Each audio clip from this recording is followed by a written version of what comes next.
হচ্ছে শুক্রবার সকাল, এখন বেশি না 6টা মনে হয়, সকাল 6টা 10-15 বাজবে আর কি। দেখেন শুক্রবার সকাল মাঠ খুব ব্যস্ত থাকে।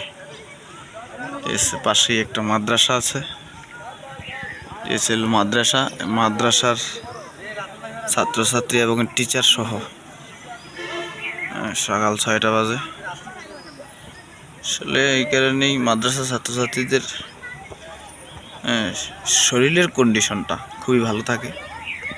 তাদের ঘুম ভাঙে মনে করেন ফজরের নামাজের সময়। দেন তারা দেখেন